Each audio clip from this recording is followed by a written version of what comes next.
Morning, good afternoon, or good evening, depending on where you're joining us from. We're pleased to welcome you to today's ISSUP webinar. So, as we settle in quickly, let me introduce ISSUP, but I must apologize for the delayed start of the webinar.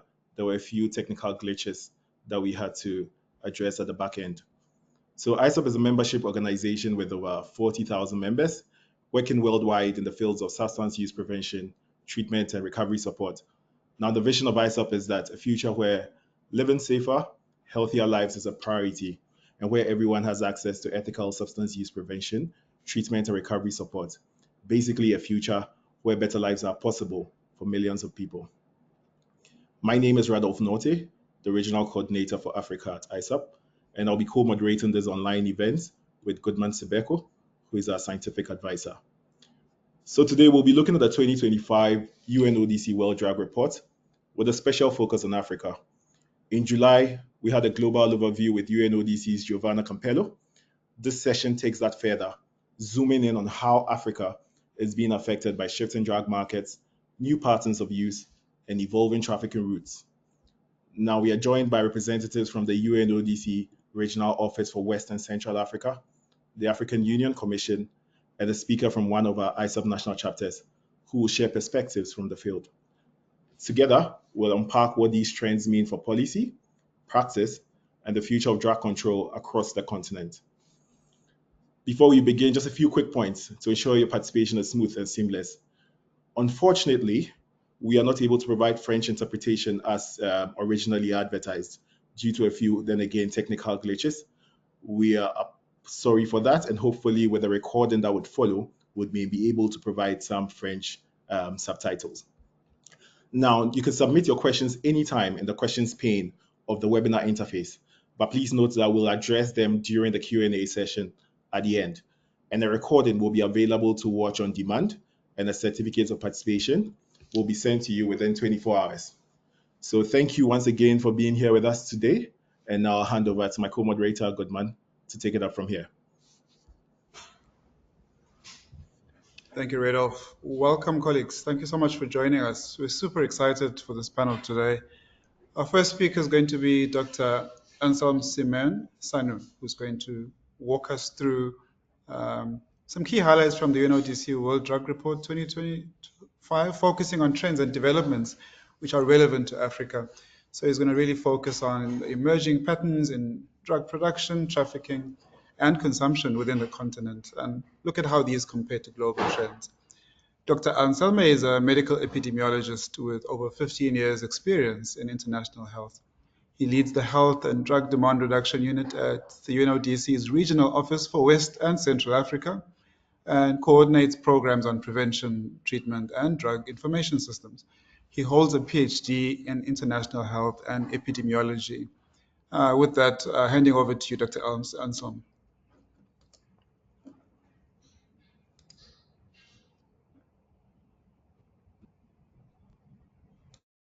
Thank you very much, Goodman. Good morning, good afternoon, good evening, everyone. Can you see my slides? Yes, we can.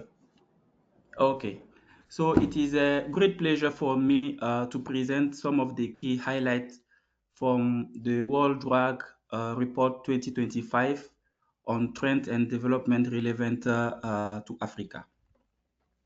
So as Radolf said, a month ago, we presented the World Drug Report itself. And in this World Drug Report, we have almost 316 million people who are using drugs worldwide, which represent an increase of 28% over the past 10 years. So we also have 64 million people who are developing drug use disorders, which represent 13% over the past 10 years. And we have to notice that there is a drug treatment gap because only 1 person out of 12 have access to drug treatment services. Regarding the regional situation, mainly in Africa, it is important to notice that people under 25 years in treatment in Africa represent only 31%. The estimated proportion of people with drug use disorders that receive treatment in Africa is less than the average proportion of people receiving treatment worldwide, and considerably reduced compared to other continents such as America and Europe. So the primary drug of people in treatment in Africa remains cannabis, which represents 32% out of the other drugs, and it is followed by opioid with 31%. It is important to also mention women and their drug use disorders. I previously mentioned that globally, only 1 person out of 12 have access to treatment. When we disaggregate the data, we notice that it is only 1 woman out of 18 women which have access to treatment compared to men, where it is 1 out of 7. Women take all type of drugs like opioid, cannabis, cocaine, amphetamines. In Africa, out of all the people developing drug use disorders and getting access to treatment, only 13% of them are women. Regarding drugs use and harm, it is important to notice the people who inject drug, which represent 14 million worldwide, with 6.9 million people living with hepatitis C, 1.7 with HIV, and 1.5 million living both with HIV and hepatitis C. The death attributable to drug use have increased over the past decades from 1991 to now, and hepatitis C represents one of the indirect death attributable, which is higher compared to drugs, and mainly it is opioid drug use disorders. Regarding the dynamics, it is important to notice that cannabis remains the main drug of concern in Africa and account for the substantial share of drug-related harm globally. Cannabis trafficking and use affect all the regions worldwide. Other drug issues pose additional threats in different geographical locations, specifically in Africa. Demand for cocaine has risen over the past 2 decades, but lack of data prevents a clear understanding of the level of drug of use in the region. It is estimated, the estimated use of opioids is also high in the continent. Non-medical use of tramadol remains a threat, in particular West and Central Africa. In Eastern Africa, the use of synthetic stimulants, heroin and cocaine trafficking has increased. There is also a high prevalence of HIV among people who inject drugs. In the Eastern Africa, the use of heroin increased, while the use of cannabis and cat, plant-based new psychoactive substance, is also widespread. The region has also a high prevalence of HIV among people who inject drugs. While Africa, compared to other regions, does not have a problem with stimulants yet, the 2025 World Drug Report highlights indications of increasing availability of cocaine in North, West, and Central Africa. It is also report that some countries in Africa are main trafficking routes for counterfeit of captagon, like in Nigeria. The 2025 World Drug Report also highlights that non-medical use of pharmaceutical products such as tramadol has also increased in West and Central Africa. New mix of substances such as kush are emerging in the market in different countries in West Africa, including Sierra Leone, Liberia, Guinea. With the growing concern in several regions of the world due to the significant level of substance use for non-medical purposes, including stimulants, there is an urgent need to bridge the global treatment gap for stimulant use disorder, as no medication has not yet been approved for the treatment of stimulant use dependence to date. While some countries are advancing research on effective interventions for people with stimulant use disorders, coordinations across clinical studies on key outcome measures that would meet the regulatory requirement and the needs of affected population would be crucial. The UNODC, the WHO, and the European Drug Agency are suggesting an initiative called Scale Up and scalable intervention of both psychological and pharmacological treatment of stimulant use disorder with a focus on feasibility, safety, and effectiveness in different combinations and contexts to strengthen the evidence for scalable intervention benefiting different populations, groups, and regions. So thank you for your attention. I will give the floor back to Goodman. Thank you so much, Dr. Anselm, for that introduction and highlighting the concerning areas for West Africa. We'll come back to some of the themes that have arisen there when we've heard from all of our speakers. So thank you very much. Joining us next is who is apologies, I've got my order wrong here. Let me fix my order. Coming up next will be Dr. Olubusayo Akinola. She's going to share with us the regional response and policy challenges, and she's going to comment on the World Drug Report findings on Africa's position in global drug dynamics, highlighting any priorities of the African Union and any additional concerns or trends that are not captured explicitly in the World Drug Report. Dr. Akinola is the head of Social Welfare, Drug Control and Crime Prevention Division at the African Union Commission. She works with governments, partners, and civil society to strengthen drug policies and grassroots interventions with a focus on women, children, and adolescents. She's a Fulbright alumna with a PhD in public health epidemiology. Dr. Akinola, it's wonderful to see you again. Over to you. Good afternoon, everyone. So please, can you see my slide? Yes, you can see it. Okay, thank you.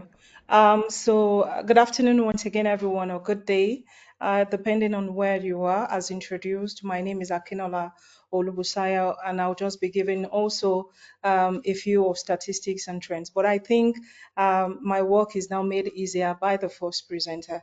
But the presentation will just look at the continent of Africa and its union, the statistics and trends, but now not going into the in-depth of the trends because it has already been presented. And then the current situation in member states and the African Union Plan of Action in relation to the responses of the challenges of drug on the continent of Africa. And then we have policy implication. So just briefly, for maybe the benefit of doubt of individuals that do not know what the African Union stands for, is the union of 55 African countries, and it was launched in 2002 as a successor to the OAU, which is the Organization of African Unity that was formed in 1963. And so the Africa population itself, like we all know, it's home to over 1 billion people. And we have about 475 million individuals that are aged 15 to 35 years. And these people are classified as youth according to the African Youth Charter. And almost 60% of this Africa's population is also below the age of 25 years. But before I proceed, just to also take us back a step by 1 year of the 2024 World Drug Report that was released last year, that actually indicated that there will be a 40% exponential increase in drug consumption, which is expected to occur by 2030, just a few years from now. So yes, I think my colleague already, the last presenter already gave us a general overview of the World Drug Report. And just to mention also, in addition to what has been said, that tramadol, this is actually the proportion of individuals that were treated for drug use disorder on the continent of Africa. And we still have, just as my other colleague has said, the tramadol remains a very wonderful substance that needs to be looked out for. But it's also important to stress that the non-medical use of this pharmaceutical products and the tramadol itself that is being used on the continent is not the 50 milligrams or 100 milligrams dosage formulation that was approved by the WHO Essential Medicine. And what we see that has been abused on the continent or used on the continent of Africa is actually a very higher dose of tramadol from 250 milligrams to 500 milligrams. And these are also classified as illicit drugs that is being trafficked on the continent of Africa. And also to mention, in addition to what has been presented earlier, very important outliers in this World Drug Report, talking about nitazenes, which was scheduled under the 1961 United Nations Convention, and it's detected in West Africa and also Mauritius. And nitazene serves as mostly as a base for most of the substances that is being abused on the continent. And in addition to what my brother has just said, also is kush, which also has nitazene based. And it was declared a public health emergency in 2022. So it was first detected in Sierra Leone in 2022, but Sierra Leone and Liberia actually declared it as a public health emergency. And we've been able to do some tests on the maybe forensic test on this kush, and it has different components in addition to the nitazene. It has fentanyl, it has synthetic cannabinoid, to mention a few. And anecdotal evidence also indicates that we have bones being grounded and then added to the kush, and it gives this zombie-like reaction. In addition to that is also the non-medical use of pregabalin. And then for the age disaggregated data that has been reported, I also wanted to mention that we have the Pan-African Epidemiology Network on Drug Use report. And this report also fits into the World Drug Report before it's been published, because we have focal points that are reporting into this, the WENDO surveillance system. And so the report for Africa for the age disaggregated data actually indicates that we have individuals, different people in treatment, and they are aged 10 to 65 years. And basically, the age disaggregated data that shows that 10 to 65 years, we actually have 80% of individuals that are in treatment on the continent of Africa, also between the age of 15 to 44 years. And 7 in 1 persons that access treatment were aged 15 to 34 years.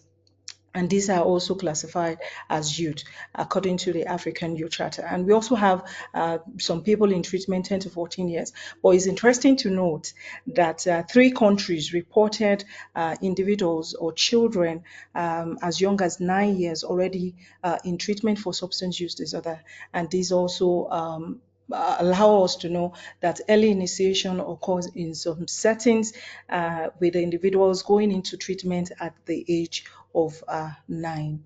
And then to see the gender disaggregated data, although it's very important to note that our gender, our women always find it difficult to access treatment due to stigmatization. 1 of 8 persons that access treatment from the Pan-African Epidemiology Network on Drug Use Report that fits into the World Drug Report, that access treatment for both cannabis use disorder and heroin use disorder is a woman, and we can see the statistics for the other components of the drugs.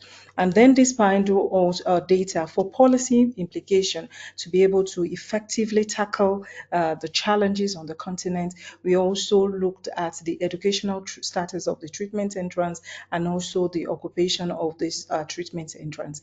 And they are actually 1 to 2 persons that access treatment for SUDs at either only completed primary school or secondary school, and students are actually 2 times more likely to use drugs than those in part-time or full-time jobs. And then this graph just shows us the people in treatment. We're already looking at alternatives to incarceration on the continent of Africa. And the World Drug Report for 2025 indicated that Africa still has more punitive measures towards individuals that use substances. And this is in contrast to what was signed in 2016 during the United Nations General Assembly special session on the world drug problem, where all the heads of state and government signed inter alia that drug use will be viewed as a health issue, not as a criminal issue. But what we're seeing now on the continent of Africa is a paradigm shift from what used to happen, that at least more individuals are being sent away from the criminal justice system to treatment. And then, like was said by my colleague that made the first presentation from UNODC, cannabis is homegrown in Nigeria and also remains the primary substance that is driving treatment demand in Africa. And then to mention the innovative strategies. So we've talked about the conventional drugs that is being used on the continent or abused. And these are substances that are actually captured on the World Drug Report. But moving away from the conventional use of substances, we can also start looking at the non-conventional substances that is being used on the continent and how to actually effectively tackle the use of these non-conventional substances. Like I mentioned, our youths call themselves science students. They mix and match different things, and it becomes their normal high. They have what we call kush, like I've explained before, speedballs, bars, tornado, monkey tail joints, weed pots, cards, to mention a few.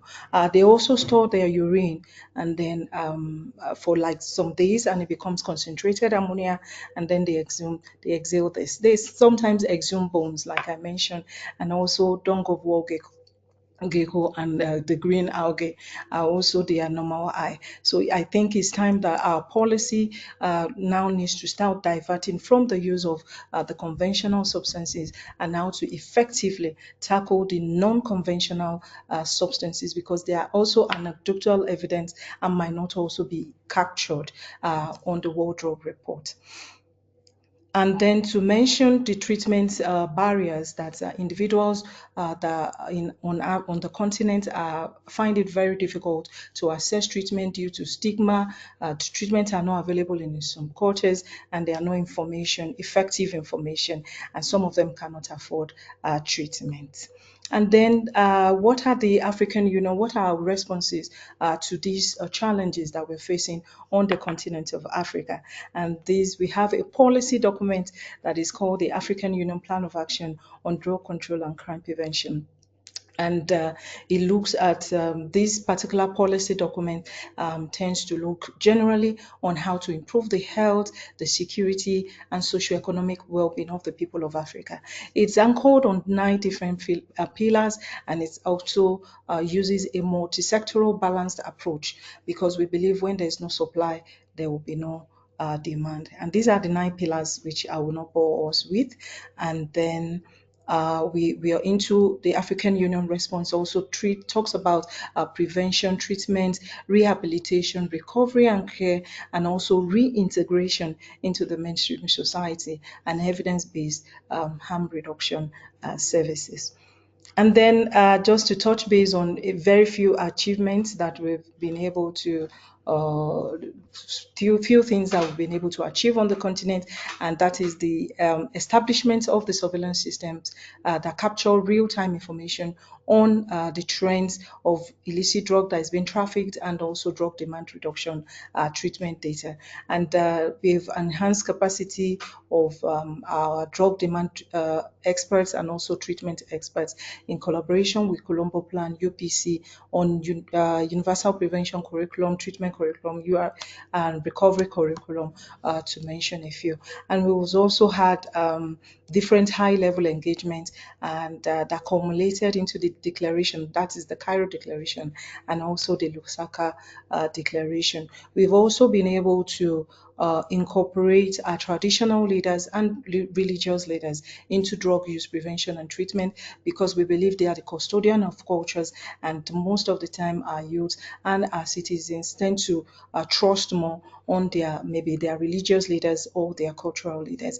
And then we've taken the AU plan of action to the global stage by representing and talking about the position of the African, that is amplifying the African perspectives in shaping different international drug policies. And the last but not the least slide is the policy implication of the World Drug Report that was released this year. And that's the report actually identified the gap on the continent, and it's very important that we scale up the substance use prevention treatment, increased or enhanced advocacy and sensitization of our youth, our rehabilitation, and also social integration, or generally integrating the individuals that have been treated already into the mainstream society. It's also important to develop effective policy framework to address substance abuse in educational settings. And the policy implication also talks about investing in treatment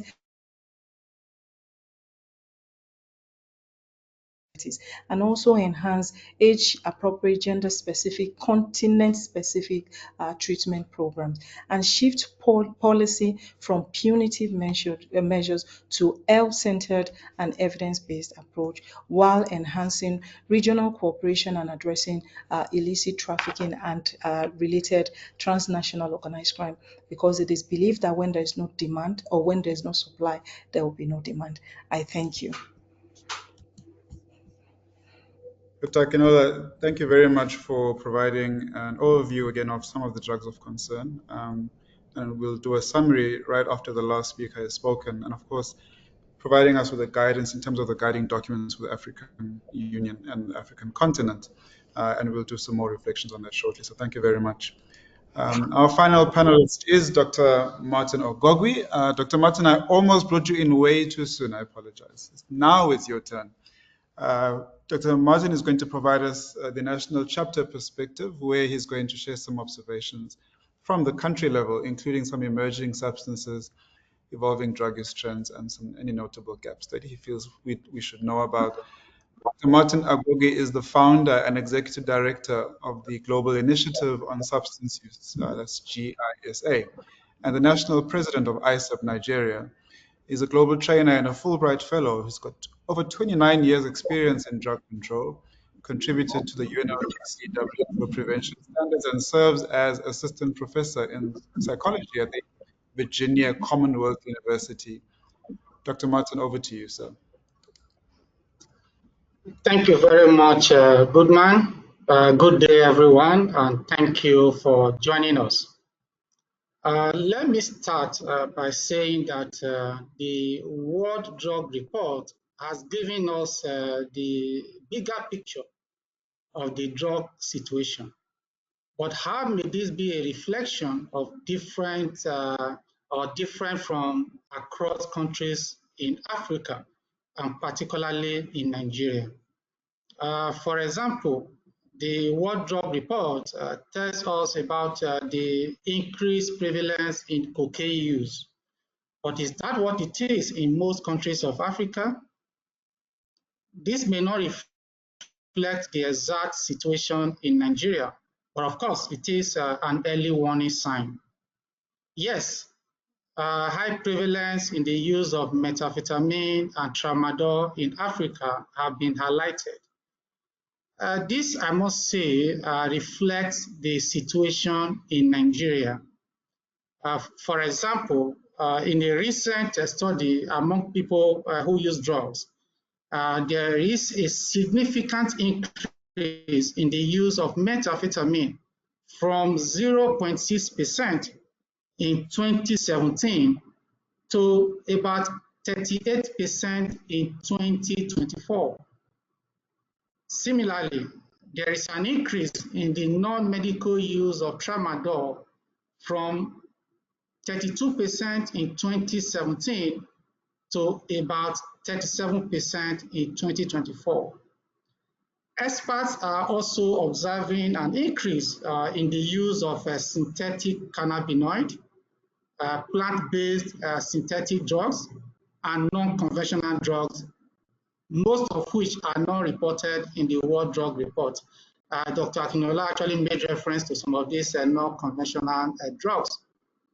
So what this tells us, in part, is that beyond the World Drug Report, there is the need for member states in Africa to carry out national drug use survey to allow for a more detailed, locally generated data and in line with peculiarities to guide policy interventions. For example, Nigeria is one of the countries in Africa, in fact, I will even say the world, that has been consistent in responding to the UNODC ARQ. That is the annual report questionnaire that is used to produce the World Drug Report. But a clearer picture of the drug use problems was not established until a national drug use survey was conducted in 2016-2017 and eventually published in 2018, even though I must say that that is long overdue for another survey. So I am not sure of how many countries in Africa that can boast of a current national drug use data. That is a national data or survey conducted within the past 5 years. From what I see in the 2025 World Drug Report, only about 33 countries in Africa submitted, responded to the questionnaire to the UNODC. And I'm not sure how many countries do that or submit ARQ to the African Union, maybe within the same range. So as part of policy direction, we need to be guided by more recent drug data. As important as the issue of data may be, there are two things among others that we must continue to acknowledge in Africa, and of course, Nigeria inclusive. The trend and patterns of drug use will keep evolving, both in terms of users and the types of substances, and of course, the drug market. So the bottom line is that people are using drugs. The emphasis, therefore, should not be more on chasing what is being used, but prevent the use of anything that is being used. So that calls for more investment in evidence-based prevention across and in particular the family and community settings, focusing on addressing the risk factors and promoting the protective factors. Another thing we must acknowledge is that there will always be people who use drugs, and the criminal justice system for such people is no longer cost-effective and sustainable. Dr. Akinola, I'm happy that she also made reference to this. Therefore, and as a matter of policy, member states will need to embrace alternative to incarceration for people who use drugs and are in contact with the criminal justice system. I am happy to note here that Nigeria is already taking positive steps in this direction, even though the process is relatively slow. Lastly, and closely related to the ATI, is the need to increase access to quality and affordable treatment for people with substance use disorders. The records of 1 out of 30 receiving quality treatment for SUD in Africa, which may be lesser in some individual member states. For example, in Nigeria, about 4% of those who need treatment actually have access to quality treatment. So this, I must say, is not acceptable. It's not acceptable. In addition, we also need to embrace harm reduction strategies as a matter of urgency. I'm also happy to say that Nigeria is taking positive steps in this direction, but of course not without barriers. So all of these are part of course, positive steps, in responding to the drug situation, even ahead of the 2025 World Drug Report. I must also say that in Nigeria, efforts are being made to strengthen the law enforcement capacity, to respond to the ever-evolving drug market. So mine, basically, is to just highlight some of the points from the World Drug Report as it relates to countries and particularly Nigeria, so as to open up the space for discussion. So let me pause here as we move to the next sessions to possibly portray some of the points I have made. So thank you for your attention. Dr. Martin, thank you very much. It's always wonderful to hear you speak, and I look forward to the discussion that's going to follow now. Just to summarize some of what we've listened to today, Dr. Anselmo's presentation focused again on the 2025 World Drug Report and really highlighted some pressing issues for Africa. He's told us that despite the global progress in understanding drug trends, Africa continues to face widening treatment gap with demand for services for far outpacing availability. The data really points to increasing levels of drug use alongside persistent barriers of accessing treatment and harm reduction interventions, echoed really by Dr. Martin now in his reflections. The report also underscores the gendered dimensions of drug use.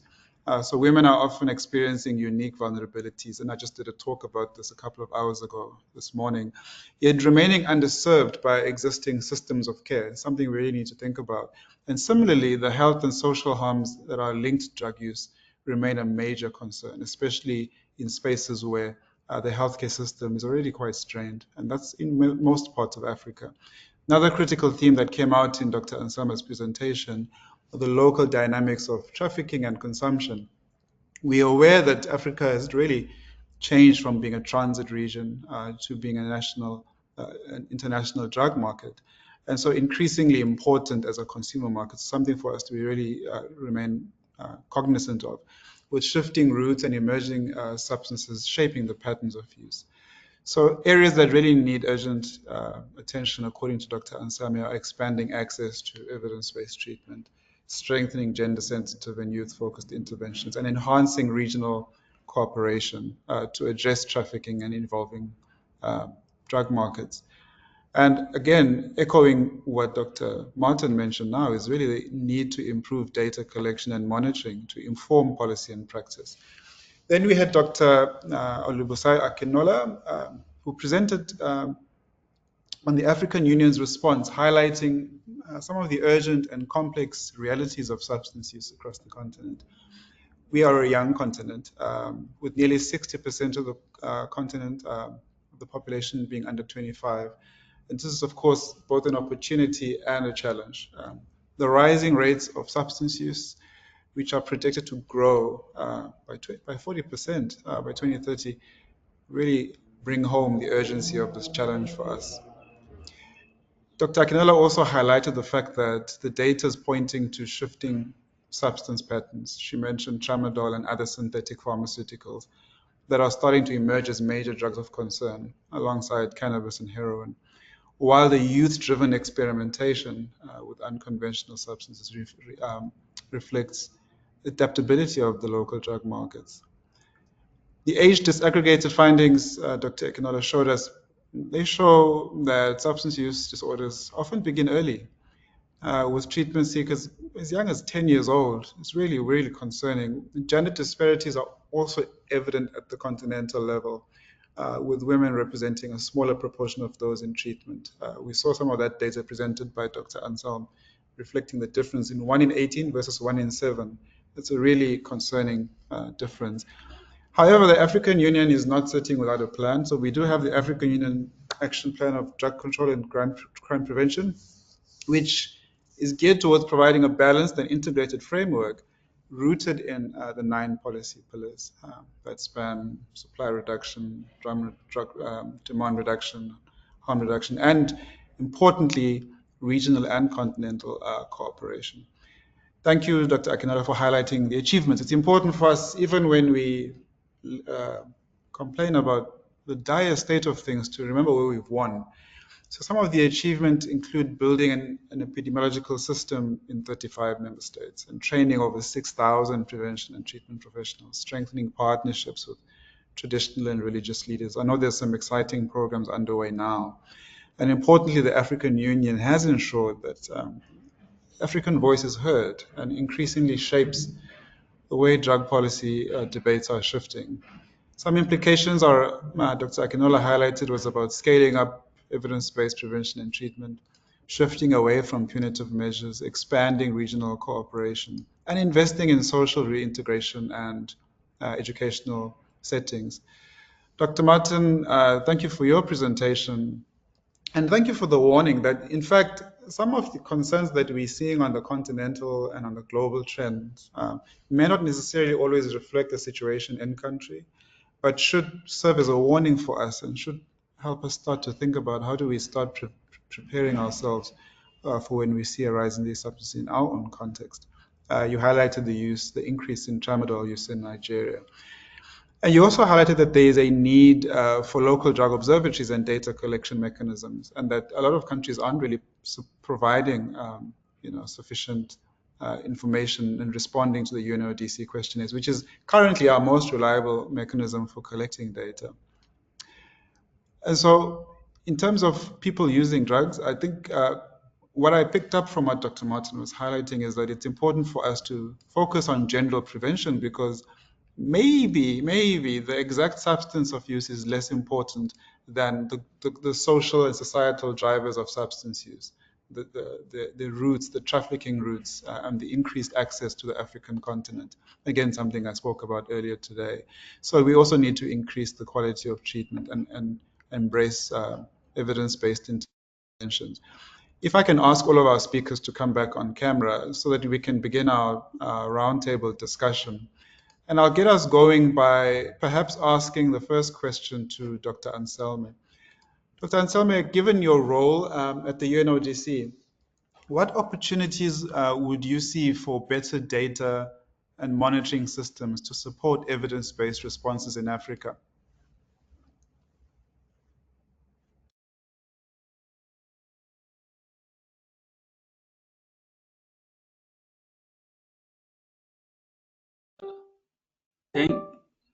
Thank you very much, Dr. Goodman.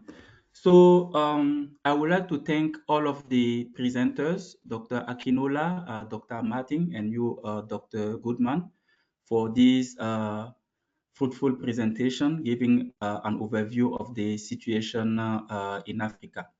So it is important to notice that we have to work on building a systematic and standardized way of data collection across the continent. And one of the things that UNODC has been doing in Africa is to map the different facilities, because we don't exactly know the different facilities in the countries. So we have done it in the West Africa with all the different Francophone countries, where we map the different facilities to make sure that people working there, the health professionals, are trained and to know what to collect, what kind of data to collect, and how to collect those data. It was the same thing in Central Africa. So in West Africa, it was Burkina Faso, Cote d'Ivoire, Mali, Niger, Mauritania, Senegal, Guinea. In West Africa, Cameroon, Gabon, Central African Republic, Chad, and Congo. So we have been working to map these facilities. So beside the facilities mapping, it is important to also mention the quality of the treatment, the quality assurance of the treatment that the health professionals are delivering. Because you can collect data, but you have to make sure that you collect good data. And the good data collection is based on the training of the health professionals, which are seeing all the people living with drug use disorders. So mapping the different facilities for treatment demand, training all the different professionals to make sure that they know what kind of psychological treatment, pharmacological treatment to deliver, and data to be collected is something which will help for systematic and standardized data collection. So Dr. Martin mentioned national surveys. I would like to highlight that as well. And with UNODC, we have been working with different state members to run and have some surveys, particularly in Cote d'Ivoire. We conducted a national school survey in Cote d'Ivoire with data, and in Senegal as well. We have just completed one in the Guinea, and we are about to start some national surveys in other countries in the region. So the national surveys, it can be a household survey or a school survey. The school survey is a good proxy also to give some interesting data nationwide. So something which are also useful to know exactly the big picture of drug use and drug use disorders in the country. Lastly, both of the presenters, Dr. Akinola and Dr. Martin, mentioned the alternative to incarceration, which is something that we shouldn't forget because we have to work closely with our colleagues working in the drug supply side for them to understand and to know that drug demand is something to consider, and the alternative to incarceration for people using drugs, developing drug use disorders should be highlighted for them to have a safe way to for to be treated. Yeah, so these are the different things that I wanted to highlight based on the different presentations. Thank you very much. Dr. Thank you so much for such a comprehensive response. I'm keen to hear what Dr. Akinola thinks in terms of how we strengthen data flow to enable us to be more appropriately responsive. But Dr. Akinola, as you consider your response to that, I'm curious from your perspective, are there trends or issues in Africa's drug landscape that the report doesn't fully capture, but that should be on our radar? Thank you, Professor. Good morning. I think Dr. Anseme already also mentioned a few.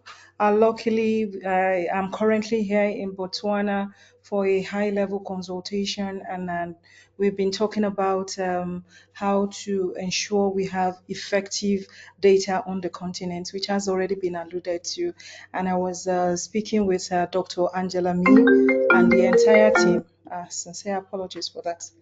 I was talking with Dr. Angela Mee, with the entire team on the continent of on how to help facilitate a standardized data collection process. But to mention briefly that we have the Pan-African Epidemiology Network on Drug Use. And this network comprises of two focal points. We have the first focal point from drug law enforcement agencies that are heading these institutions, or from maritime security, customs, to mention a few. And these agencies capture data on illicit drug trafficking. We also have focal points that are heads of mental health care institutions and establishments on the continent of Africa that also capture treatment data. Unfortunately, unlike a comprehensive household survey or school survey that was mentioned by Dr. Alseme, what we capture on the treatment data for Africa are the individuals that assess treatment. So they have developed the disorder and then they walk into the treatment center to be treated. So the challenge with that is that for those individuals who do not know where to go because they do not have the right information, or for those that feel stigmatized, they would not go to the treatment center. So that data also might not be able to adequately capture what is going on the continent of Africa. But generally, I think apart from maybe the non-conventional drugs, which are actually anecdotal evidences. And the World Drug Report is a non-biased, evidence-based report. So it's also difficult sometimes to capture one or two things that are happening on the continent of Africa, like the non-conventional drugs that I mentioned. But it's also a very good way. We hope that we'll be able to standardize this. We've just been in touch about, like I mentioned, I had a meeting with Dr. Angela Mee, and we're trying to see how the treatment, the individuals that are feeding into the PINDU report also report directly using the annual reporting questionnaire. And then we're also planning to have very soon a policy brief on the African situation. And also, rather than having the World Drug Report, we're trying to see if we can have the Africa report developed jointly by the African Union and the UNODC. Thank you. Thank you, Dr. Akinola. That's fantastic. And Dr. Martin, as I was listening to Dr. Akinola, she, much like you mentioned, highlighted the regionality of some of our concerns, and that somehow some of the more local concerns may not necessarily be reflected in what we see in the report. So I'd love to hear some more reflections from you on that.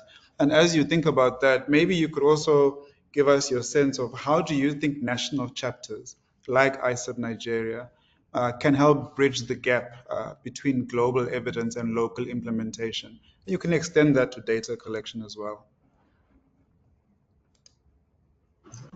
Thank you so much, Goodman. I strongly align with what Dr. Aslam and Dr. Akinola said about the data collection. Yes, just like Dr. Akinola mentioned, what is reported mostly data, treatment data and data from the law enforcement. And like I mentioned in the course of my presentation, you notice that people who access treatment, they are actually a very small percentage compared to the number of people who use these substances. And in most cases, of course, without faulting any report, like I always say, no report is perfect on its own. There will always be room for improvement.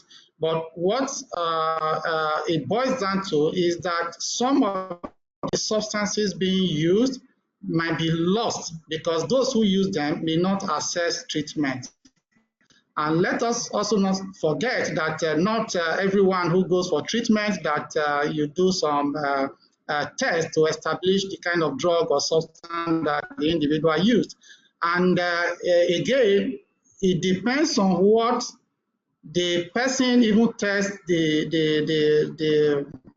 the physician or the therapist, because there are instances where people tell you that what they use is cocaine, but the manifestation of what you see them exhibit is someone who used, depressant as against the stimulating effect you expect from someone who used cocaine. What that simply means is that some people do not actually know what they are using. And that raises concern, particularly, especially that there's high level of ingenuity, in substance use. And Dr. Akinola also made reference to it, what is commonly referred to as the kush. When you do thorough analysis, you discover that nitrazine and others are there, but again, until you do such analysis,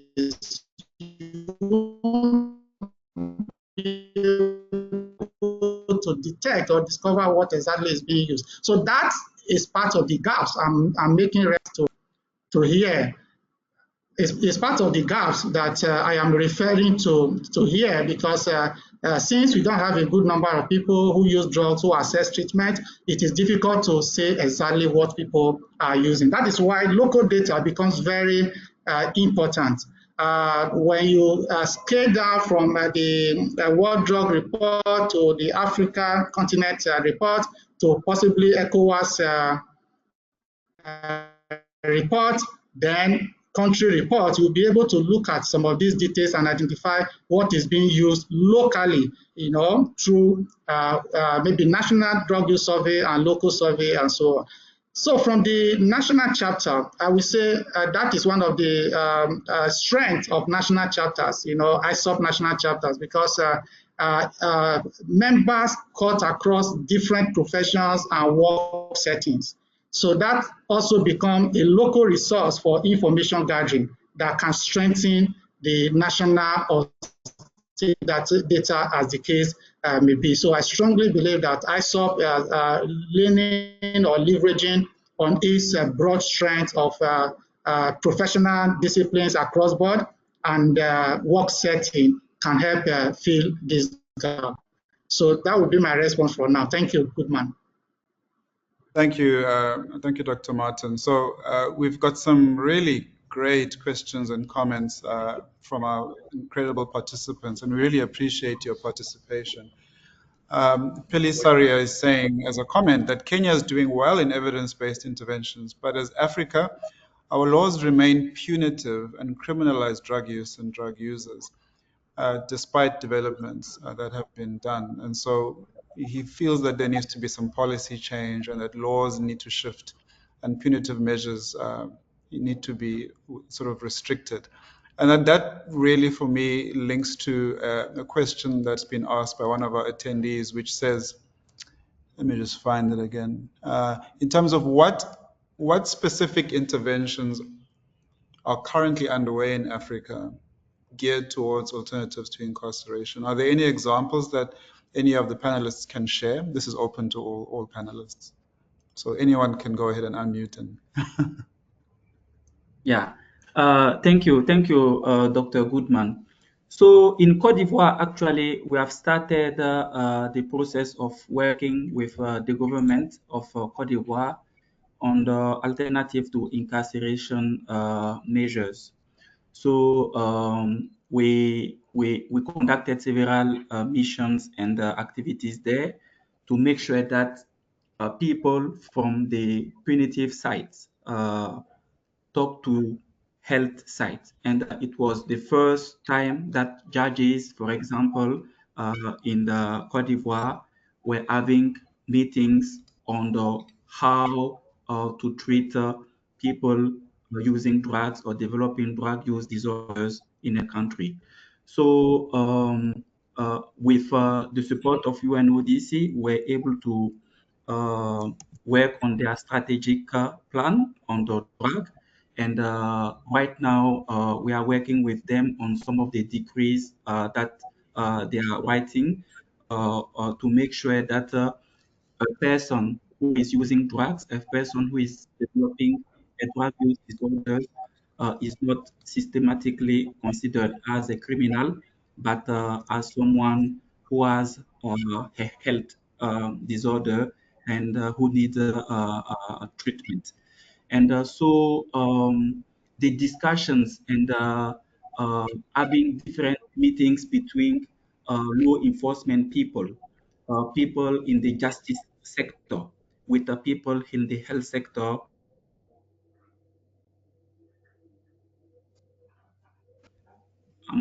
So there are other countries also who have sent some requests for us to support them in that.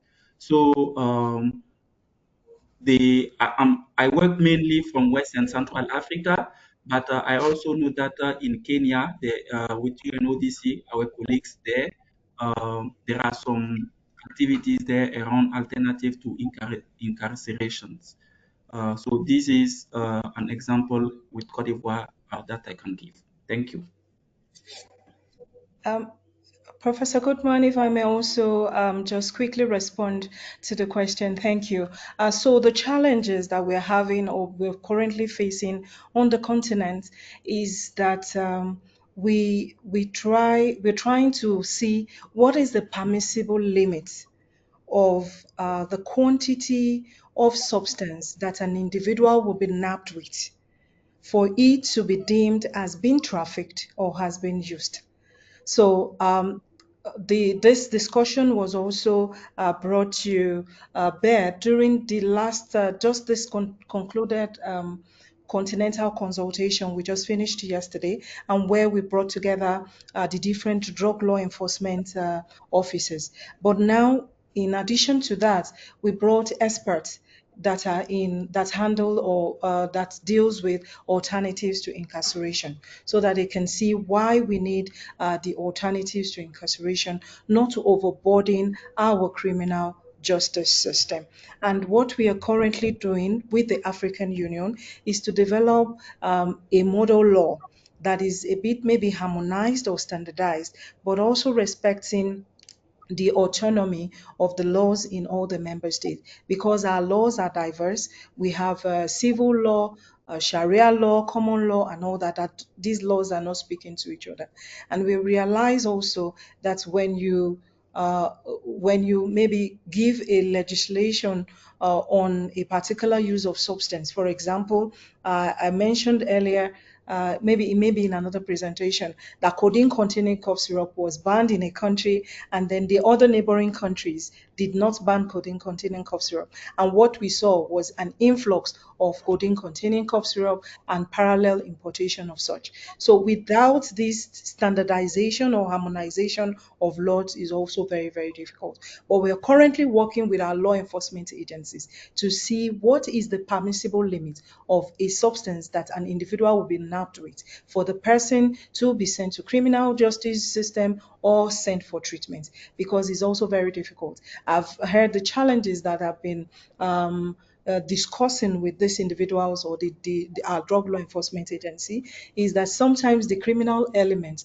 also I know the little or the permissible quantities of drugs or substances that they can be nabbed with, and at a particular time you just see them with such low quantities. However, they are actually peddlers and not users. So these are the challenges, but we're also looking at frameworks that will effectively help our legislation, our criminal justice system, and also the drug law enforcement agency to adequately deal with these challenges or the menace of sending individuals that need treatment to the criminal justice system. Thank you. Okay, good man, maybe coming quickly.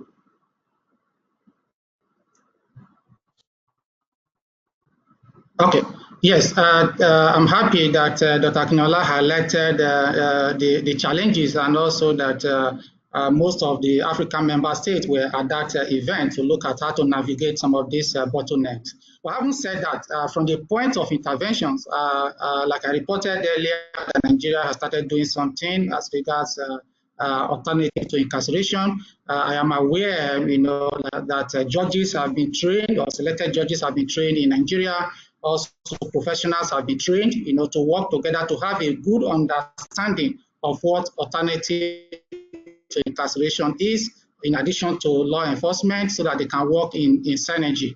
I also know outside Nigeria, of course, in Nigeria, UNODC supported that project, and ECOWAS is also working very hard on that in other member states within the ECOWAS. So this is part of activities that are presently ongoing, starting from the basis of capacity building for people to have a better understanding of alternative to incarceration and how it works. Thank you. Thank you, Dr. Martin. We've had a reflection from our good friend, Bill McGlynn, who's first of all reflected and said, great presentation from all of you, and congratulations to the presenters. His question is, are governments in Africa supportive of all of your efforts? You've described a lot of interventions and policy work. So keep that question at the back of your mind as you answer the next question I'll ask you, and then you can expand into responding to Bill as well. One question that is sort of spread between Antoinette Meyer from the Western Cape, where I am from, and by Dr. Simon from Seoul, South Korea, is this issue of prevention amongst youth. Antoinette is speaking about the fact that she's worked with 5-year-olds who've been introduced by teenage groups to drugs and gangsterism. So what alternatives are there, and what alternatives are we seeing in Africa for tackling this sort of exposure? And Dr. Simon is saying cannabis is, the leading cause of drug-related treatment among African youth, like in Nigeria, where Dr. Akinola mentioned tramadol. What prevention strategies? So what are we doing about the youth? I know the African Union's got some interventions underway, so maybe we could share some details about that. Okay, thank you, Professor Goodman. To just mention, maybe the political will sometimes does not culminate to actions. So we have engaged at the very highest level with our governments, but sometimes due to maybe we are told that there's lack of financial resources, and in the space of treatment, actually, where we have communicable diseases and infectious diseases. So substance use disorder is less prioritized. It is believed that an individual used their money to purchase a substance, they got the euphoria of the substance, they developed the use disorder, and then they want us to treat. So most of the time, you find out that it's actually the lowest on the cadre. So our treatment facilities are not so well equipped, but we're trying our best as much as possible to work with member states. And also in terms of prevention, I think, yes, we're sensitizing our youth.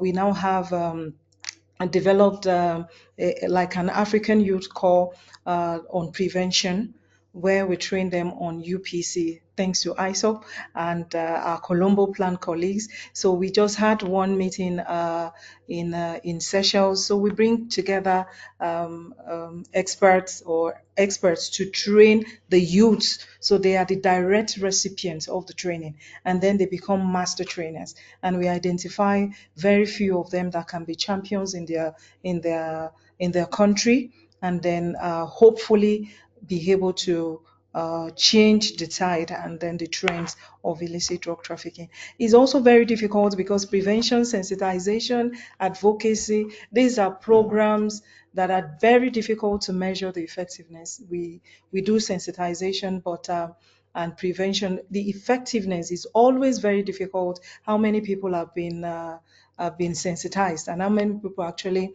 not using the drugs or being exposed to these. We're also looking at establishing drug clubs in schools and all that, which is currently ongoing. Thank you. Yeah, thank you very much. So I would also like to echo what Dr. Akinola was saying, that sometimes with the government, although they would like the support from organizations such as UNODC, it is difficult for them to put some fundings to match what our fundings, for them to have equipment in their facilities, and also to run some of the implementations.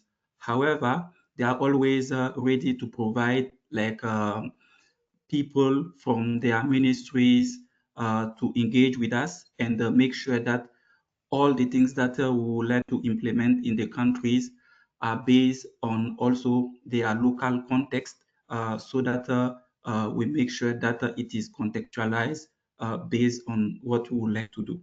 Regarding the prevention, what I would like to add is that what we have realized is people really don't know how to do prevention.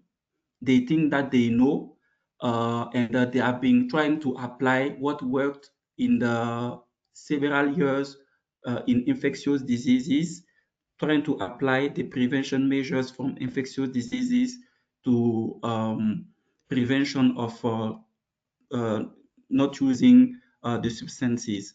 But it is important to notice that the UNODC has the international guidance and the standard on prevention, and that the prevention depends on the developmental stage of a human being. So there are some prevention measures who can start during pregnancy, during infancy, during early childhood period, during childhood period, during the adolescent period, and during adulthood period. So if you are thinking of, let's say, sensitizing adolescent, you may be doing the wrong thing. Instead of doing making sure that they will be preventing, maybe it will be something which is worse. So I think organizations, government, state members should be also trained on what is prevention and how to do prevention based on the developmental stages of a human being, and also based on where they would like to do the preventions. Is it in the family? Is it in school? Is it in the community? Is it in the workplace? So this is something that I would like to highlight, and echoing the fact that family is key.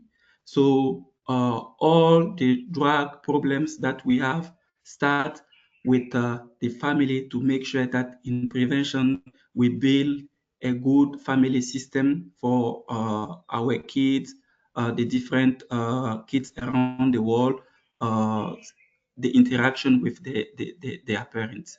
Yeah, thank you very much. Okay. Maybe I'll just take it up from there. I totally agree with Dr. Aslem. People, in most cases, will tell you they are doing prevention, and what exactly they are doing possibly complicating the issues. So not a good number of people have a good understanding of what prevention is.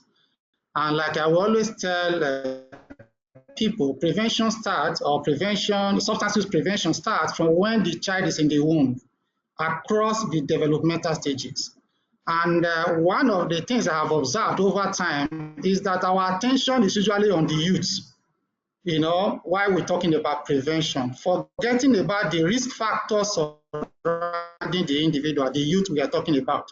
So the family could just be the risk factor. So when you focus on the individual, forgetting the home where the child is from, it is like you are just addressing the surface, because you are not addressing the risk for substance use in the life of that individual. So it's a holistic thing that, like Dr. Aslem mentioned, interventions within the family, interventions within the community, school setting, and so on. These are different interventions that we need to, emphasize that our focus is on addressing the risk factors. And that was why in the course of my remarks, I did say that we should, focus on addressing or reducing the risk factors and promoting the protective factors. So in all of this, I also agree with Dr. Akinola that government priorities, at times tend not to favor addressing the drug use issues. And the reasons are obvious, just like Dr. Akinola said. How much of prevention you have done and the number of people you have prevented from not using drugs. It is one of the most difficult things to do. But again, if we do what is right, we know that the society will be better. So government, I would say, governments across many countries, from what I observe, preventing drug or substance use may not be top on their priority list. And I do hope that that will change over time, because there is nexus between substance use and some of the ills we see in the society. And if we don't deal with them, the few people who might be using substances might just be a threat or bigger threat to the society. So we need to have a good understanding of this. Thank you. Thank you, colleagues. And I just want to appreciate our attendees as well for such incredibly engaging questions. There's a reflection from Casa Rosetta in Italy. She says, once again, we really need to pay attention to the gender differences in access to treatment that are caused by stigma and, of course, other factors. It's absolutely necessary to have data on this great problem, and African Union should highlight this. Working in Tanzania, I've always underlined the necessity of residential treatment for women. So thank you very much. Oh, I'm sorry, the name is Pietro. The place is Casa Rosetta. Sorry, Pietro. Thank you for your input. Abiba has shared that Africa needs to pay more attention to data, and I think we all agree on this. which currently reflect a huge gap. Prevention is also deeply misunderstood. I think our panelists have reflected significantly on this. And one question that has been shared by Nirmala, Dr. Akinola, is, and maybe our colleague can also reflect after you, is, and this would be our final question unless someone else shares a burning question before I hand back over to Radolf, is in thinking about what you mentioned as non-traditional drugs in our context, what were you referring to specifically? So initially, Nirmala asked whether you were referring to fentanyl, and I suggested probably not. But what were you referring to, Dr. Akinola? What are we seeing that would be perceived as non-traditional? And I'd open that to the other colleagues as well. Thank you. Just before I respond to that, to quickly mention also that I align myself with the intervention from Dr. Anselm and Dr. Martin about prevention. I've been to a country whereby they didn't get it right, but rather they were exposing the youths themselves into what is available out there. And our youth are always experimenting. So the non-traditional or non-conventional drugs I was talking about, or not drug but substance, like the example I gave, is our youth storing their urine for 3 days and it becomes concentrated ammonia. And then so they are moving away from fentanyl because they have to pay for it. Or they buy cheap glue and then they begin to use it. A lot of examples, like I mentioned, the exhumed bones, they use diapers that they use for the children, and then they scrape the thing, and then it becomes another normal high. Another example is that they go to gutters and scrape out the green algae, and then they store it for some days, and then they mix it, and then I don't know if we have youth here that might want to experiment, so I won't be going into the details of what is done. Another example is wall gecko, the whitish substance from the dung of wall gecko. They also scrape that, and then it becomes their normal high. So these are the non-conventional, non-traditional substances that youths are using. And the challenge is this: if you're nabbing someone with cannabis and you're saying, what is the permissible limit? Should I send you to treatment? Should I send you to criminal justice? While you're debating that, the youths are actually using glue. So if you nab someone with glue or their urine, how do you say that is this a criminal offense because it's my urine and I've stored it enough for me to be able to use it at my disposal? So now our discussion should start to focus on also this. I'm sincerely sorry, my my WhatsApp is attached to my laptop. So the calls will come in. Either I mute or I don't mute. So please, sincere apologies for the entire meeting participants.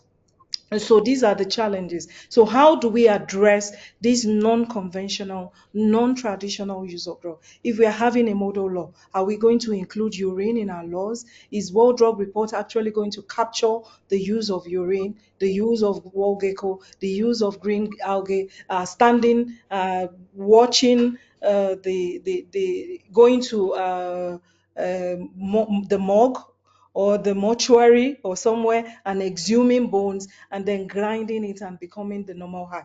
These are the non-conventional drugs, and it is time, or substance, and it is time that we start to move in that direction. Thank you, and I submit.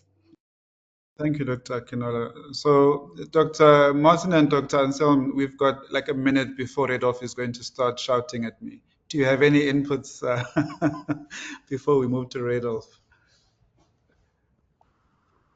Okay, so let me add to the point Dr. Akinola mentioned. Of course, there are so many of these non-conventional drugs. They are just too hard to mention. So that is why we need to look at local peculiarities. And that is why the emphasis on prevention should be very strong.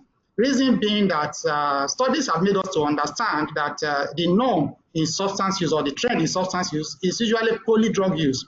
Polydrug use, if you see people who use drugs, hardly do you see mono, just using one. It is either 2, 3, 4, or 5. So in that case, if one is able to prevent somebody from using one of the substances, the tendency is that you would have prevented the person from using basically almost all the substances. But if you're not able to prevent an individual from using a particular substance, the tendency is that it becomes difficult to limit the number of substances that the individual will use. So that is why they move from one, maybe earlier of the substances, eventually going to the side of human bones and things like that. So it doesn't just start from there, it started from somewhere. So these are the emphasis that we need to make so that at least we strengthen prevention initiatives in Africa. Once again, thank you for your attention. Yeah, thank you, Dr. Goodman, Akinola, and Martin. As we are closing this session, I would like to highlight that last year and also this year, the theme of the World Drug Day was "The prevention is clear." We have to invest in prevention. The evidence is clear. We have to invest in prevention. So all the things that we have been debating is we have all the evidences that we should prevent, we should work in prevention and make sure that our youth, our kids, our women, all the people around know exactly what is good prevention and how they can work to implement those strategies. Yeah, so thank you very much to all the participants for this session. Thank you so much, colleagues. It's been wonderful to listen to you talk and to engage with you. And for the wonderful audience, thank you for being engaging and asking such timely and really important questions. Really appreciate your participation. I hope you'll join us next time and be equally engaged. So with that being said, Redolf, over to you to take us home. Thank you, Goodman. Once again, a special thank you to Dr. Kinola, Dr. Martin, and Dr. Anselmi for this informative and engaging discussion. It's been really helpful to be able to narrow down on what the World Drug Report is saying and how relevant it would be also for policy and practice on the continent. So to everyone else, it's been a real pleasure having you online today. And we appreciate your patience with us with a delay at the start and a technical issue on French interpretation. I'm glad to confirm that this has been resolved, and the full recording, which would have the French option, will be available on the ISSUP website and our YouTube channel. As a reminder, you'll receive a follow-up email with your certificate 24 to 48 hours after this webinar. And if you haven't already done so, please do well to visit issup.net. You can explore more about our work, sign up for free membership, and the different resources available to you, webinars such as this and webinars to come that you'll be prompted about it and be able to join the discussion. On behalf of ISSUP and all our presenters, once again, thank you so much for joining us today. And we wish you a wonderful rest of your day and evening for those that are about turning into bed. So with this, I conclude the webinar. Thank you, everyone.